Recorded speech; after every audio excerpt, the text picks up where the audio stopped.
Alright. So I thought thought I'd just make a video, because it's gonna be way easier to talk about it than writing everything out, I think. So we're gonna start off with the trait tree.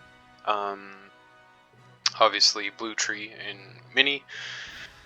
Um, First off, you want both of these. These are really important. The 20% crit mag and the outgoing healing. Definitely want those. When you spec for your outgoing healing, which you want to be at 80%, the cap for outgoing healing is actually 70, but this skill here will put you above that to 80. So really good. RKs have that sort of functionality, and actually I think most healing classes do. Next line here, you want the 5% critical chance for healing. That's obvious there. Actually, I'll go through why you don't want these two. So, bolster courage healing. Some of I haven't tested all of them, but just over the years and hearing people talk about the class, people who have done the testing, there's a few traits that are just kind of bugged. So you have to be aware that they sound really good, like they look good on paper, but they're not actually very good. This is kind of one of them, only because you could, for a different reason though. This one you could put points into it, sure, but the points are actually better spent elsewhere if you're trying to min-max. So yeah, that's why not to get that one. And you don't get this one too because Minstrel, you really don't run into any power problems at all. You got this guy here, Anthem of Composure. If you happen to do your coda while you have Anthem of Composure, it's going to put a buff on you that'll heal you for power over time. Even that you don't need, honestly, because your natural regen is just pretty good. You're a will class, so you're not really going to have that problem. Moving on to the next tier. This is pretty self-explanatory too. You want the minus 20% all skill inductions. It makes stuff go really quick, and that in combination with, where is it? Oh, there's a skill here somewhere that every time you do a skill, critical hit with a heal skill, you'll reduce your induction time, but I don't know where that is. We'll find it. We'll find it soon. Inspiring finish. So ballads have a chance to build this stack. The outgoing healing is nice. Don't get me wrong. The chance for it to happen is kind of low, because you don't. There are situations in which you use your ballads, yes. But there are also situations in which you don't, and it's actually mostly that you don't. So that, first off, reduces your chances of actually applying this. And then secondly, it's only 30% application chance, which is not tiny. That's like the max crit rate for most classes. But it still is not a lot. Now the outgoing healing buff, that's super good, obviously. I know some people that put 1 point into this. The problem with putting 1 point into this is that you're not putting a point somewhere else. When 1 point into it, your application chance is only 10%, so that's even worse, right? Alright, what was I saying about this? Yeah, you don't really get it because also your coda, you use your coda quite a lot, but there are other benefits to that kind of outweigh this benefit, and we're going to get to that.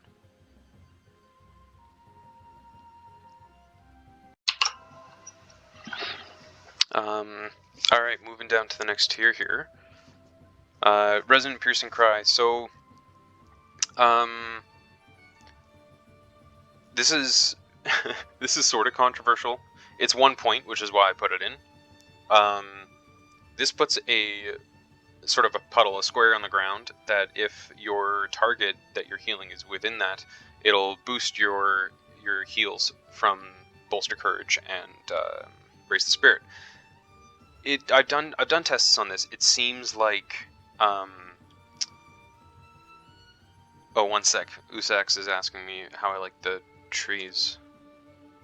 Oh my god. That was the other thing, is I was making this video to show off the kin house. Whoa. Those are really nice trees. That really fills out the space. They go high up too. Sweet. Okay, back to it. So I've done some testing. The puddle on the ground, the square on the ground, seems to boost my 2 heal skills by about 10 to 15%. Which for your bolster courage and raise the spirit is actually pretty nice, because you are using those pretty often. So if the tank is, if it's a tank and spank fight, and your tank is in one spot all the time, then you can use Piercing Cry, because honestly it's an animation cutter too, so like you're going to be using it lots. You can use that and get that puddle on the ground and just help yourself out really with those 2 heal skills. So that one's really good. The improved Cord of Salvation. You want this one, honestly, like when you're in a group and you pop this off, it will grant your target 1% of their max morale for every nearby ally, which is really good. And Cord of Salvation now grants a fellowship-wide heal as well. When you pop this off, you'll notice just like a slew of numbers above your head, because it pops off so many tiny little heals, and like I think it's calculating the 1% max morale heals like as 1% ticks, rather than say there's 6 people in the group having a 6% heal. You know what I mean? Anyway, it's a really good one to get. The improved Song of the Hammerhand. I think this is my swing point. I might have a couple swing points within this tree here, but this one could go into Inspiring Finish. I was talking about how some people do that. This one also possibly could go into Inspiring Cries and Calls, although I only have 1 point, and even at 10%, this thing goes off all the time. Yeah, so anyway, this is sort of a swing point, but I put it into here because honestly, the bubbles are the new bubbles, because they got adjusted. They're really nice. Like it's huge on the mini. What you can do is, instead of healing yourself if you get hit during a fight and like your tank is also getting hit and you need to heal them first, or at least you feel pressure to heal them first, because as a general rule you should be healing yourself as well as a healer, otherwise you can't heal if you're dead. This, you can pop this off and not have to heal yourself. You can just rely on your AoE heals whenever you use them to get you back to full, because this thing is basically how much morale do I have right now? I have 732k. This thing gives me a bubble for 661k. So that's what, 90% of my health. So that's really, really good. This just kind of boosts it. If I didn't have the 10%, I don't know, I can't do math. I'm going to guess like 640, 630, 630k, something like that. So swing point, just so you know. Next tier is follow up. Here it is. Critical heals speed up skill use. So on every heal skill, if you critical hit, it'll reduce your inductions by minus 15%. It lasts for 20 seconds, and I don't know if there's an inner cooldown on this. Honestly, I think it just, if you keep critting, it'll keep staying there. That's really good. Triumphant Spirit is one of your biggest AoE heals. It's an animation canceller. Mel is hey Mel. It's an animation canceller, so that means if you use a skill with a long animation to it, like Inspire Fellows, see, like you sort of pause at the end of it and you're in an animation. If you use it and then you use bam, it just cuts right through that animation and your next heal pops off. So it's good in emergencies. Anyway, the second point in this reduces its cooldown by 75 seconds, which is a must-have. So yeah, absolutely get that. Next, we have improved Coda of Resonance. So this incoming damage buff is really good, but honestly, I don't keep it on someone all the time. Do you know what I mean? There's not enough room all the time in your rotation to always have the coda up on your tank or your highest DPS or something. So having the incoming duration can be useful, but really you're using it sparingly. You'd still letting it be, falling off. So like, 1 point is enough. 1 point's good. At least you get the buff, and yeah. Over here we have inspiring cries and calls. So like I mentioned earlier, I have 1 point in this. I wouldn't really put another point in it because like you're using, what it does is it resets your cries and calls, so that includes Cry of the Chorus, which is really, really valuable to have that coming off. Piercing Cry, Call of the Second Age if you have it. If you have it as well, the Call of Arendelle. In Redline, it's Call of Orome. I don't know how you actually say those words, by the way. I'm making it up, but whatever. So this skill will reset all of these if you get a... Sorry, I lost my train of thought. Oh, it's just a flat chance to reset them when you use a heal skill. So like I said, you're using these all the time. You're using your Ballad, you're using your Coda. They're all heal skills, they're all going to be trying to reset this. Now this does have a 30-second cooldown, so sometimes you can get a wasted reset, if you know what I mean. You can use Cry of the Chorus, you can use all your cries, and then you'll reset it, but like you don't really want to use those again right away. You don't want to overlap your buffs, right? You want to be efficient about your buffs. So sometimes you can get kind of a waste, but it's really handy if you really need that, and then all of a sudden, boom, Cry of the Chorus comes off, and you can pop it and get some bigger heals out of it. I hope that made sense. I know that was a little convoluted. Next tier down, we got Inner Strength. SOS, Soliloquy of Spirit, is one of your bread and butter skills. If you ever do any, if you download Combat Analysis and look at your heals after a raid or after an instance or something, you'll notice Soliloquy of Spirit's probably right up there if you're using it right. It stacks up to 3 times, so you can increase mitigations on someone by 3%. And it also gives you damage bubbles are 15% more effective stat, which is great. Legend of Helm Hammerhand. Some people don't get this skill, and like whatever you do, I find it really useful if you're kind of having an oh shit moment with like the whole party. You can pop that and then kind of not worry for a couple seconds. You have to be smart about it. It's not a huge bubble, but it is going to give you some breathing room. If you pop it when your team is still making or taking a lot of damage, it's kind of just going to disappear. You're not even going to notice it was there. It might have taken 1 tick of damage away, but that's about it. Those aren't the situations where it's going to help you out.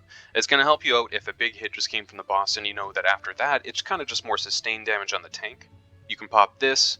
You can make sure your whole group is sort of safe for a few seconds while you kind of get your shit together. So that is the blue line. Now we dip into red and we dip into yellow. There are a lot of really important things here, so we're going to quickly go over that. This one, you don't actually gain any benefit from it, so I just wanted to say this right off the bat. The points that are in it are only because we needed them to advance the line, and there's like not really many other skills that are better to get for the blue line. So yeah, we went with this. Next one, we went to Concussive Shout to get the 5-second stun, mostly for the critical chance, because when you're critting with it, then you're going to be dropping this puddle. So more crits, more puddles, more heals. Critical strikes, of course, this affects the tactical critical chance and multiplier. Applies to your heals, which is really nice. It doesn't just apply to damage skills. Then moving down here, this one actually does affect your heals. Critical chance of ballads. So if you do find yourself using this, or rather whenever you do use this, you just have more critical chance with it. This is something that is situational, but again, you need the points in them to actually get down to what you really want down here. But here's how it's situational. Call of Orme or Arundel, the debuff on this of light mitigation can be really, really good. Wardens and Hunters, okay, I exaggerated, not really, really good, but it can be good. Wardens and Hunters both have light oils that they can put onto their weapons. And if you're in a raid where you've got an extended fight ahead of you, it's only a little bit more damage from that debuff, but honestly... Oh, Mel's leaving.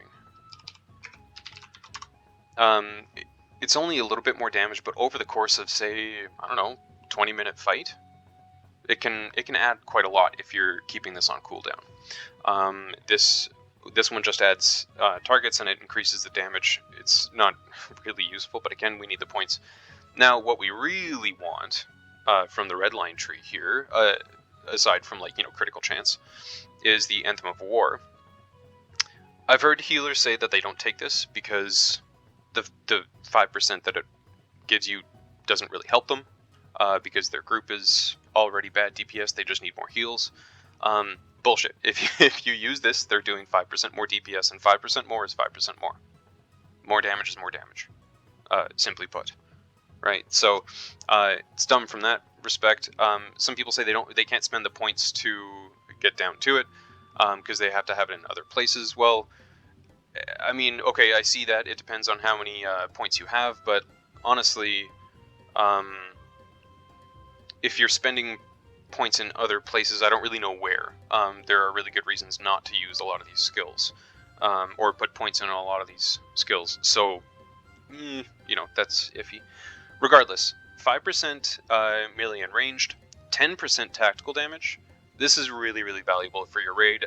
Again, really, really good for longer fights, but also good for the short fights, because more DPS is just more DPS.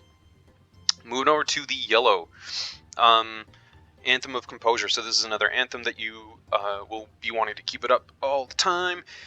It is really, really big for your tactical mitigation, and there's traceries that go along with this that will boost it even more, but we'll get to that. That'll be probably a separate video. The resistance rating, we could take it or leave it, honestly, because resistances aren't huge, but they do make a bit of difference. So right now I got 500k. If I do pop Anthem of Composure, my resistance goes up to 42% from, I think it was, 27? I don't know, watch the video back. It goes up quite a lot. And actually that buff is nice because you're resisting a lot of effects that could be applied to you.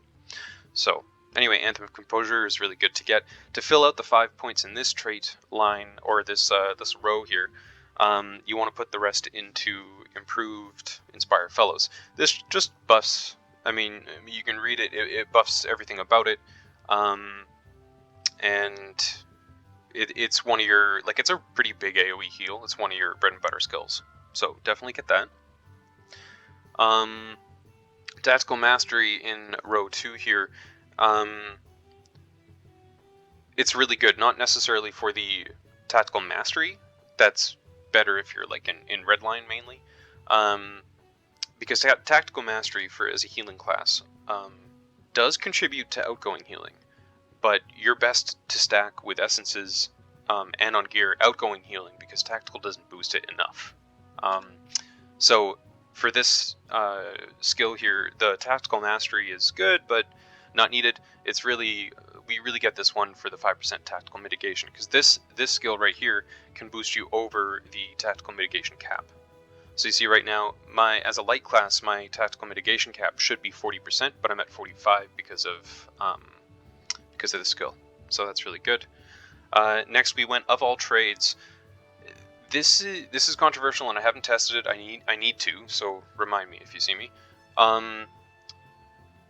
It could be bugged. It might not be doing the whole 12% outgoing healing and 12% damage that it says it does.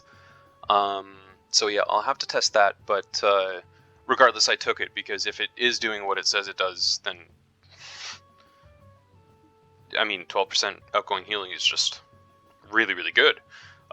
It doesn't show up on here, right? Like it doesn't push you over the cap. So I wonder if it's just like a tooltip. It doesn't affect your actual outgoing healing. It just affects like the tooltips. I'm not sure. I'll let you know. And last but not least, Raise Our Spirits. This is a swing point as well. So the Song of Hammerhand and Raise Our Spirits, these are 2 swing points. I've been trying this out lately because I use this about every 6 seconds in a fight. And the heal over time effect is 6 seconds long. So I kind of feel like, and don't get me, like it's really small. Take a look at this. So the skill itself heals up to 28k morale. The heal over time only heals up to 3500, which is really, really small with people's morale pools these days. But honestly, I took a look at my combat analysis once after a fight, and because it was up all the time, it was maybe 6th or 7th on the list. Like it was pretty high up there. It had done a decent portion of healing throughout the fight because it's just constant. Same as Soliloquy of Spirit. You'll see that really high up if you're using it properly. I hope that made sense for the class traits. Of course, there's discussion to be had in there. People have different experiences, and like tests need to be done. But that's kind of what I've been rolling with for quite some time here. Well, since the new X-Pack, actually. Now we're also going to go over virtues. This is tailored mostly to the new raid. Actually, the new X-Pack, really. I've gone for all mitts so that I can, in my gear, I can concentrate on all the critical rating and stuff that I need, which I need to work on. I can prioritize all the auxiliary stats that I need on my gear without having to worry about mitigations. So, and honestly, when you see them, you'll understand. You get a lot of mitigations from this. So 90k physical mitt, 40k tactical mitt. The armor value is nice. It's not huge, but it's nice. Compassion is not a bad one to get. Fidelity, tactical mitt, physical mitt, a lot of tactical mitt on this one. But the really good one, good thing about this one is that it's also got vit, and vitality is really important nowadays. 4.4k is not anything to be scoffed at. Idealism for more. Oh, what? Why do I have that on there? I should not have that on there. Okay, I'm gonna skip that, and we'll. Oh, was it supposed to be honesty? No. Okay, I didn't see that. We're gonna skip that. Don't choose idealism. Loyalty. Huge on vit. 8.8k vitality. That's gonna boost your morale by a decent chunk. Like if you think about it, at the Gundabad cap, that's what one of the kind of the best purple pieces you can get. Kind of has around 8 to 10k vitality on it, so that's like a whole piece of gear in itself. You get a little bit of armor, you get a little bit of incoming healing. Yeah, that one's really good. Tolerance is mainly for the tactical mitigation, is why I got it. That one, and where was it? Yeah, fidelity. Tactical mitt I was kind of struggling on, so just wanted to bump that up. It also has some physical mitt on it too. Let me think here for why I didn't take idealism off the list. Because I might have gone... I might have gone for confidence instead of idealism. I'm gonna do...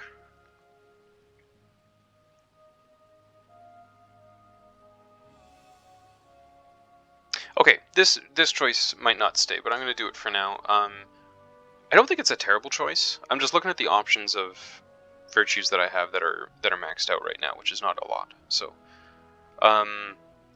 I'm struggling on crit, so that's why I took this one. The first stat is crit. Finesse is nice. It means that you're,